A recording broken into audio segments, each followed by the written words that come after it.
a Mr. Barnett screencast. Today I'm going to be showing you how to use Sketchup and specifically your camera angles, making sure it gets saved to the right location, and then just kind of the basic intro on how to make boxes using exact dimensions. Right now I have the paper pulled up right here that you should be able to find in the room, and then you're also going to have this, this screen opened as well to a blank SketchUp. So first thing to get started, I want to make sure we're getting everything saved to the correct location. So if you go down to your Start menu and you go to All Programs, and then you scroll down until you get to Google Drive, and then open up Google Drive here, it's going to bring up a series of windows. You're going to need to just go through the process. Just click next, next, next, and then type in your email and all of that. It's going to get your Google Drive synced up. And when you get done with it, it should look like this, and you should now have Google Drive kind of shown up on this menu. Okay, the next thing I'd like you to do is go to Chrome, okay, like this, and go to Google Drive. And then I want you to create a new folder, so just do new folder here. And I want you to type in Design Tech. So you have a folder for this class, and this is where we're going to save our items to. Okay. Next thing you're going to do is you're going to open up SketchUp. Okay, so right here I've got my blank SketchUp, and we're going to make sure that we are using the right template. So to do that, you're going to go to Windows and go to Preferences, and you're going to get this menu that appears like this. You want to make sure that the third one down, which says Architecture Design, Feet and Inches, is the one that you are seeing, and just click OK. And then to make sure it's actually activated, just do File New and bring up a brand new one. Okay, and then you're set to go. And you should only have to do that this one time. From now on, it'll remember that for you. Okay. Next thing you're going to do is we're going to learn our camera angles. Or actually, before we do that, let's go ahead and make sure we save it to the right spot. So for that, just go File, Save As. Okay. From there, I want you to select under where it says My Documents. Click on that and go down to where it says your name. Okay, yours will say 21 something something something. Okay, and then look for Google Drive. And then in these folders, I want you to look up the one that says Design Tech, the one that you created, and click Open there. And then you're just going to name it with your last name, space, first name, space, and then the name of your assignment. And we do that for pretty much every assignment in this class. So for this one, we're just going to call it Boxes, and then you can click Save. So last name, first name, Boxes, Save. Okay, and if you did it right, it should say it up in the upper left-hand corner. Okay, from here, now we can work on our camera angles. So to do camera angles, first on your mouse, if you use the wheel and you just zoom in, wherever you put your mouse is where you're going to zoom into. So if I put it on the glasses, it'll zoom in there. If I put it on his mustache, it'll zoom right here.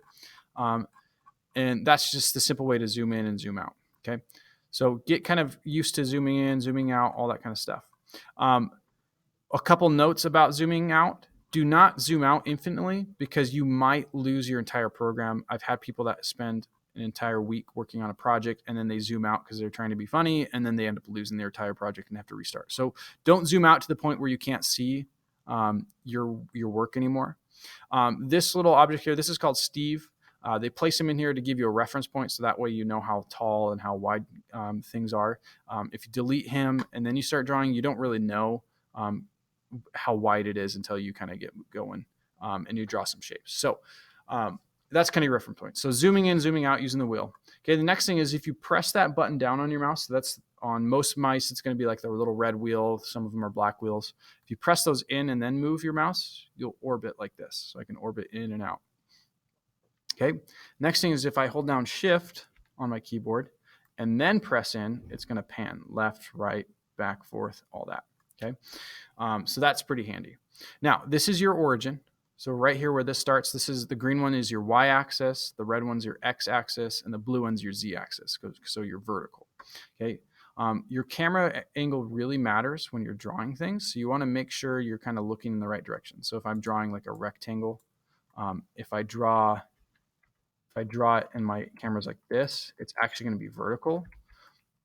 So I want to make sure I'm actually looking downwards when I'm drawing boxes on the ground. Okay.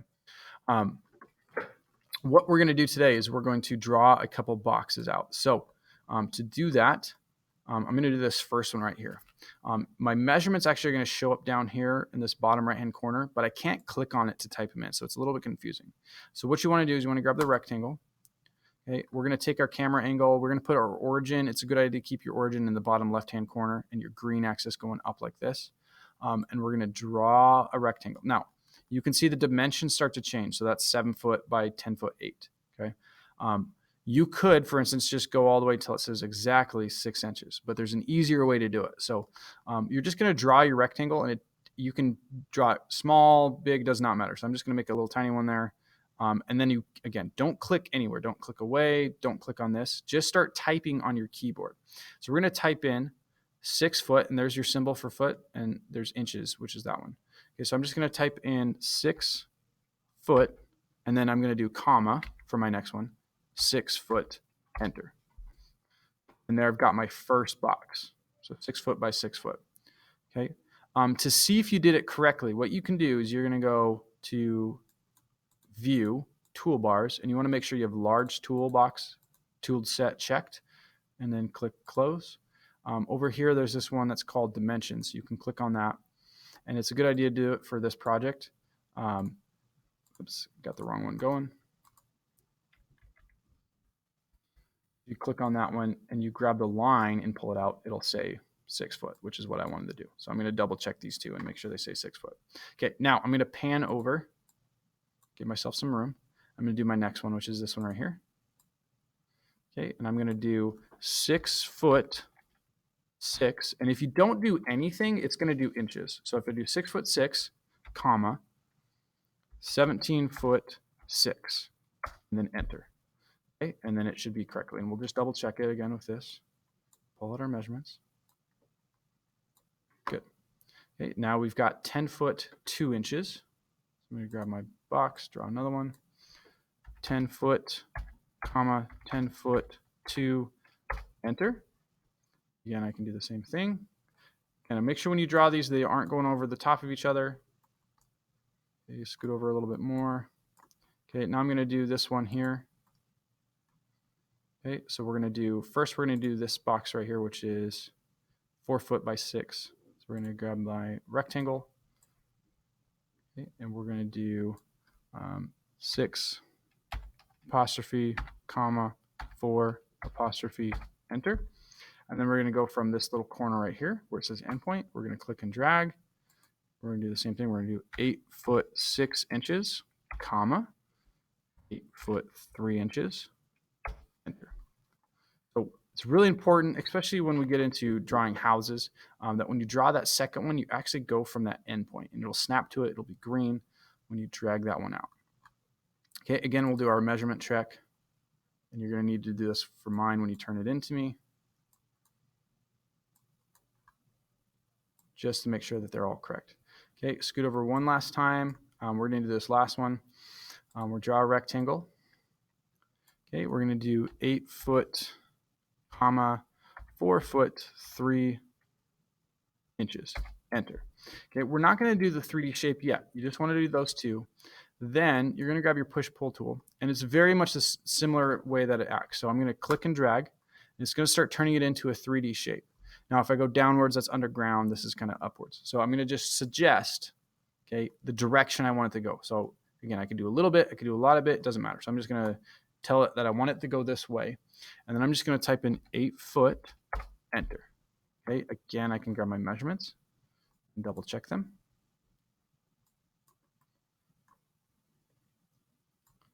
And like that. So now I've got all of mine, they're all measured, and I can go File, save it to that right spot, and we should be ready to go.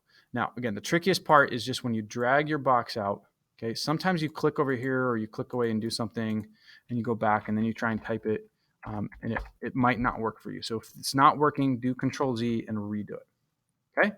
Other than that, that's all you need to do for this assignment, and thanks for watching.